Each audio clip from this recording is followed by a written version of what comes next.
Hello, this is Mark Wildman of Wildman Athletica, and today we're going to talk about two martial get-ups, the Krav Get-Up and the Judo Get-Up, sometimes referred to as a technical stand-up.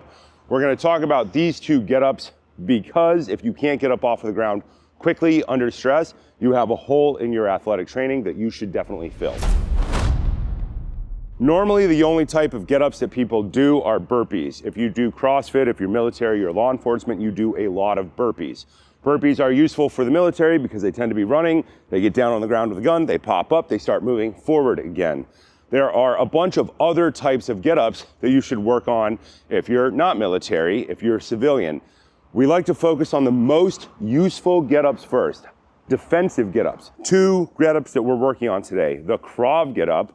The Krav Get-Up is a defensive get-up where you get knocked down and you get up while facing forward, but moving back, and a Judo Get-Up, which is where you get up from the same spot where you hit the ground, sometimes called a technical stand-up. Both the Krav Get-Up and the Judo Get-Up will start from a movement that we call a deck squat or a rear rolling ground engagement. If you practice something like jujitsu or you do throwing and armor, you practice circus arts or gymnastics, you will recognize this movement right away. Getting down, not slamming our skull into the ground, coming to a rested stop, one leg bent, one leg straight. Opposite hand goes on the ground as opposite leg so that you can post, lift your hip up, get your hip all the way back. Now my feet are pointed straight ahead, my hips are pointed straight ahead, and my hands are up. Basic defensive get up. Get knocked down to the ground, don't slam your skull down, and figure out how to get up in the least amount of time. The Judo Get Up, similar base, but instead of moving back, we're gonna get up in the same spot. Get down to the ground, don't slam your skull into the ground. Instead of moving all the way back through, we are going to get up in the same spot that we touched down. The problem most people have when they're learning this is that they don't practice it enough. And then when you see people try to do this under stress, let's say self-defense or martial arts competition, when they try to get up, they post the leg and the hand, and you'll see their brain glitch right here because there's nowhere to go. It's always opposite foot post, opposite hand post. You will notice it's the same movement that we use in Turkish Get-Up. So you have Turkish Get-Ups, which you do with a kettlebell, which originated with a circus lift, where guys were holding female circus performers over their head.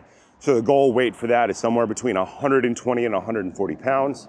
The gun Get-Up, where you get up with something in both hands without your hands touching the ground. And then the Krav Get-Up and the Judo Get-Up, and there are more Get-Ups after that. It's all based on the hip drop. All of the Get-Ups, the gun Get-Up, the Turkish Get-Up, Krav, and Judo are all based on the hip drop. You'll see this in wrestling training a lot. The basic movement is called a sit-through hip. Two hands on the ground, step, step, putting one hip all the way down on the ground and learning to go from side to side as quickly as possible. What we're practicing is this ability to lift the hip up off the ground. If you gym train, that is not common because that movement isn't in gym training. It's not really in CrossFit training. It's in some types of martial arts training, but when martial arts classes in the 90s were an hour and a half, it was there, and BJJ classes are now 1 hour. That little piece of training seems to have disappeared, so we should put it back outside of the context of martial training. After the sit-through hip, we go to the sit-through leg. And wrestling, there are versions of this, but the sit-through leg is the basic one. Same idea, hands down on the ground, sit-through leg. Now the straight leg. When we do it with the hip, the lever is shorter, so it feels less heavy for people to get up. You should practice both forever.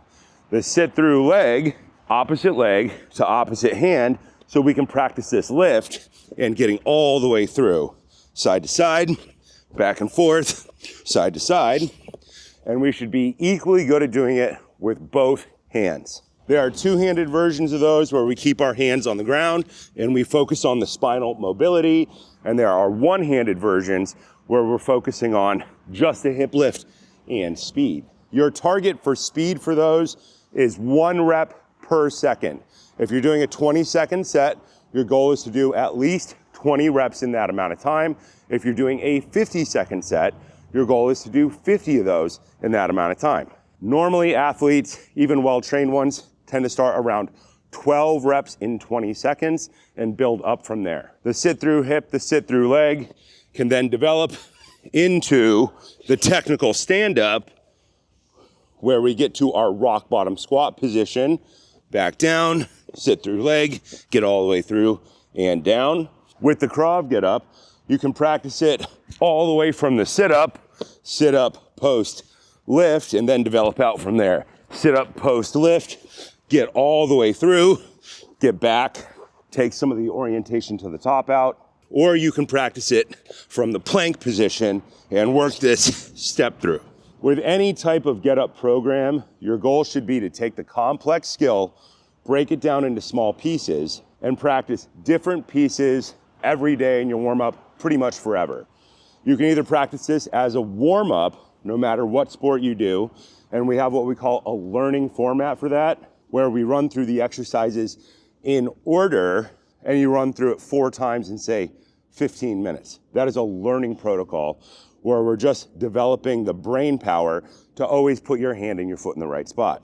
After that, you get to harder metabolic training, just like burpees. They can either be easy or they can be the hardest thing you've ever done. If it's not hard, go faster. There is no way to master the Krav Get-Up or the Judo Get-Up. It doesn't matter what your level of fitness is. If it's not hard, go faster. After you get really good at doing it with body weight, you should get to at least, say, a 20-pound weight vest to do it. And then if you're military, law enforcement, you should get to the weight of your kit.